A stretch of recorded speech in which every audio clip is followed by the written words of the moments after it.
Today on D&D Academia, we discuss the Constitution ability.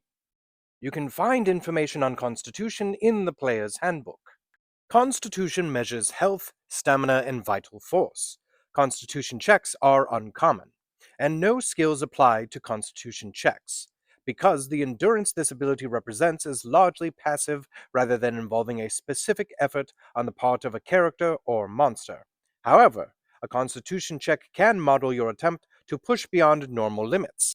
The Dungeon Master might call for a Constitution check when you try to accomplish tasks like the following: holding your breath, march or labor for hours without rest, go without sleep, survive without food or water, drink an entire stein of ale in one go, withstanding the elements, or overcoming poison.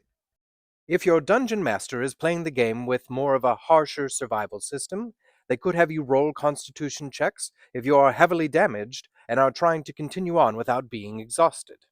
Now, if you are looking for the option of your constitution to come up more often in a game, I have heard of some campaigns where the DM is a bit tougher on their players, but will allow them to use their constitution modifier as a bonus to any roll where the players are having to do something above and beyond their normal capacity, like an extreme feat of physical labor, an incredibly dexterous maneuver, or a highly stressful situation that requires certain mental skills.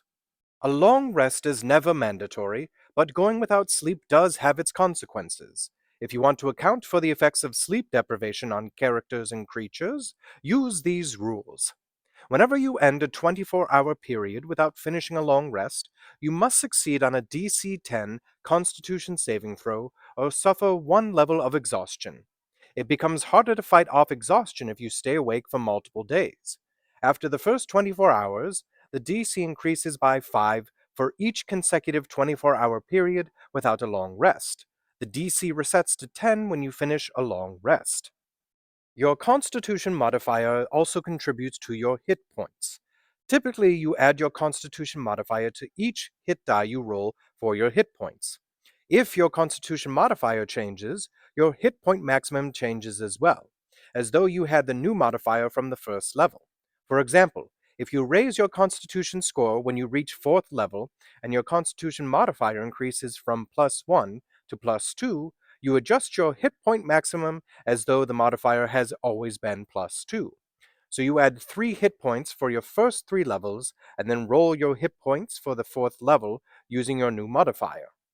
If your 7th level and some effect lowers your Constitution score, so as to reduce your Constitution modifier by 1, your hit point maximum is reduced by 7. This has been D&D Academia's episode all about the Constitution ability score. Now, if you would like to see anything else get an Academia episode, mention it in the comments. And as always, like, comment, share, and subscribe.